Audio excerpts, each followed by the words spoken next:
Hi everyone, my name is Shannon. Welcome to my channel. This is my first video and I'm super excited to be here. Just a little bit about me and why I'm doing this. I am a crafter and I love doing home decor, budget-friendly DIYs, and I just love sharing it with all my friends and, giving them a little bit of inspiration and ideas that they could do as well. And, I get a lot of my inspiration from Pinterest, HomeSense, and my mind, I'm always kind of thinking of different things and what I can do at home. If I have some home decor that, might be a little bit of out of date or I've had for years, instead of just giving it away, I kind of look at it now thinking, maybe I can do something different with it to make it a little bit more modern or a little bit more to match my decor now. Obviously things, patterns, styles change over the years. And so anyway, that being said, I like to start this video just by giving you a little bit of inspiration for Mother's Day, which is just around the corner. It's a little bit late, so I do apologize. It does take a lot of time and editing in these videos to create the perfect video for everybody.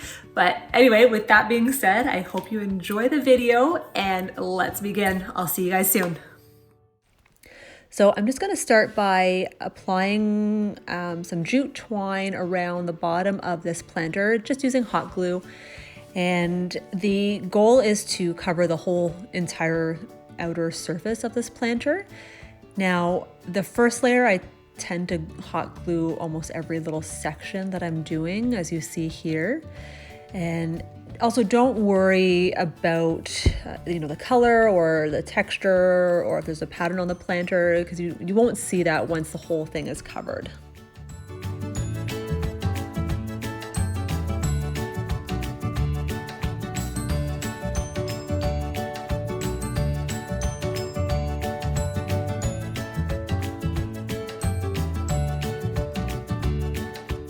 So now I'm at where I started and I'm just going to continue on, but now I'm going to go up a layer and I'm going to continue doing that layer by layer.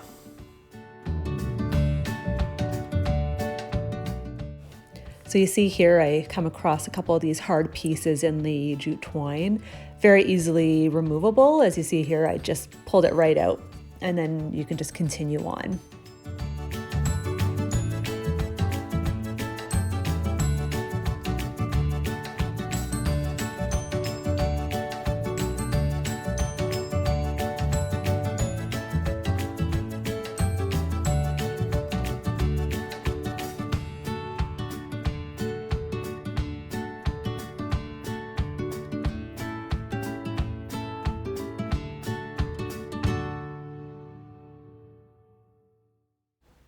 Okay, so now I came to, I guess you would want to call it a fork in the road. I discovered this knot in the bundle of jute twine, so I tried to untie it. However, it just came apart.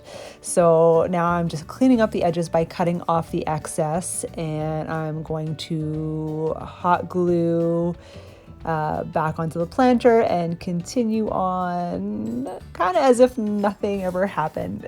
Don't be afraid. You'll honestly never see that there was a break in the twine once you finish.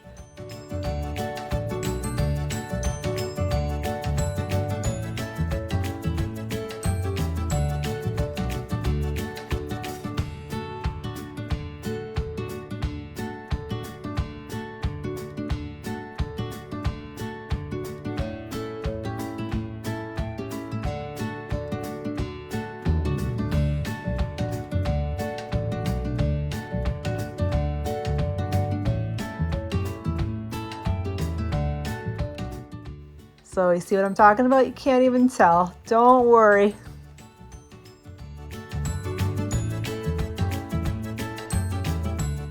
So once the planter is all covered, you are going to notice some loose fibers on the edges. So I'm going to take a lighter and just burn off all those extra pieces. I am doing it over my table for recording purposes, but usually I would do this over my kitchen sink. Not that it's going to cause a fire, but you are close to water just in case.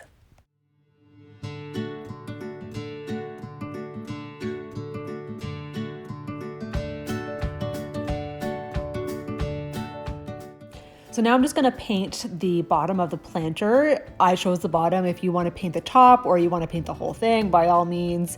So I'm just using a hard bristle stencil brush. I'm just using some acrylic paint in turquoise and some painter's tape just to mark off where I want the paint to stop, basically.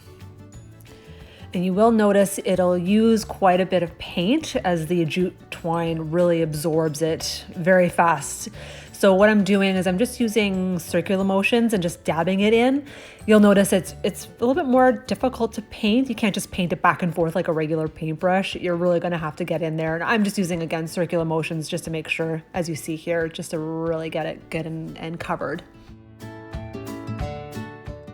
And just paint the bottom normally. You don't have to add the jute twine. I find this way the planter just sits better on a surface. So just, again, don't waste your jute twine, especially you're not even gonna see it since it's on the bottom anyway. So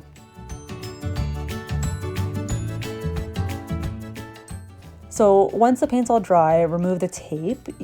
You will notice that more fibers come out with the tape. So I just quickly went over the areas with the lighter just to clean it up again. And to complete the planter, I'm just gonna add some rocks and some floral foam at the bottom of the planter. And I'm just gonna use some fake flowers that I got from my local dollar store. Obviously my plan is to use real plants. However, I don't have any at the moment. That is my next thing on the list to get. And don't worry about painting the inside of the planter. I mean, entirely up to you if you're just using it for indoor purposes. But if you're using it for outdoor, real flowers, real soil, water, I just find the paint doesn't look as good or last as long.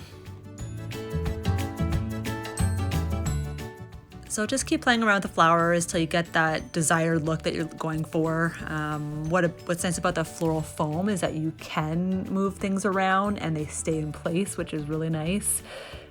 Things don't flop over. So here's the final result. I put some extra little twigs in there just to make it look a little bit more green as well. And I really like it. So hope you like it as well.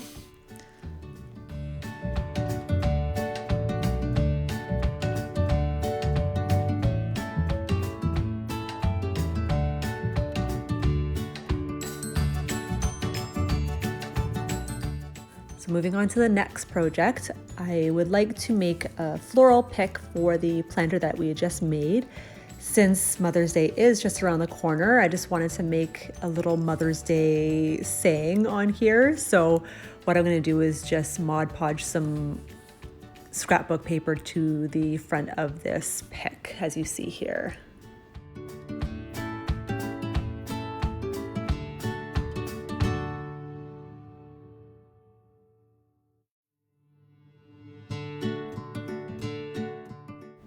Once you have placed the Mod Podge on the pick and you place it on the paper, I usually let it sit for a good 15 minutes just to let it dry completely.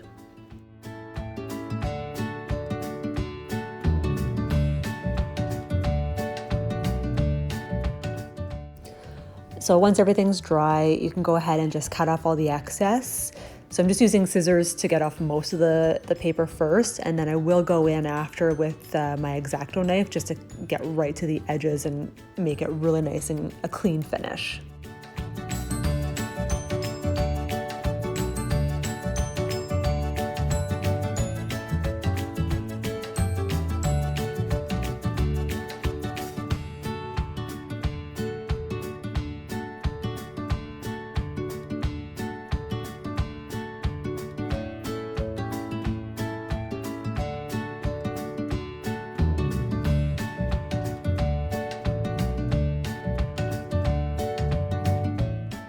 So now I'm attempting to write Happy Mother's Day. as you may know, or as some of you may know, my handwriting is absolutely terrible. So I usually need help or a stencil or something to make it look pretty. So I didn't have a stencil, so I just hand drew it with a pencil first just to see if I liked it. And when I did, I went over it with a permanent Sharpie marker just to seal the deal.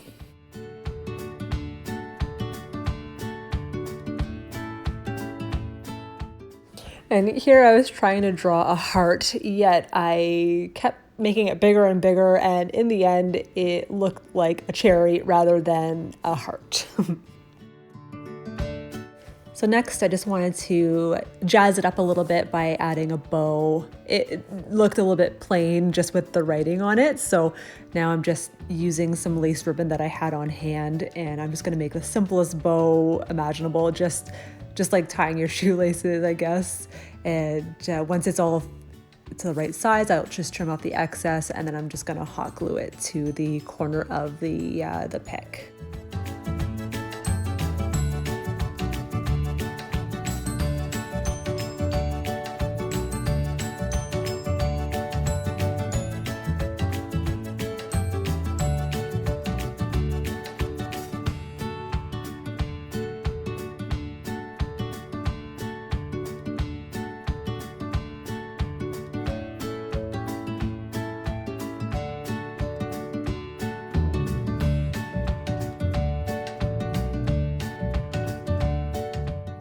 So once the bow is on, it looks really cute as is.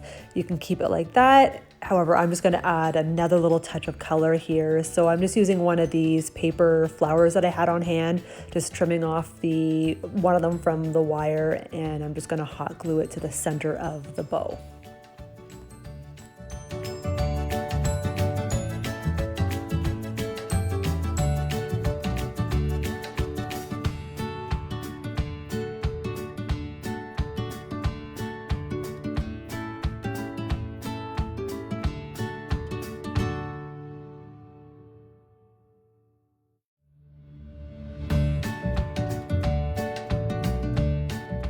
So I think the pink flower added a cute little touch to the pick. I think it's just gonna complement the planter basket that we just made really well, just in time for Mother's Day. So, and you'll see I made another little planter, same steps, different color, and I thought everything turned out super cute. So I hope you enjoyed my first video. I hope you stay safe, and I look forward to seeing you at my next video. Take care.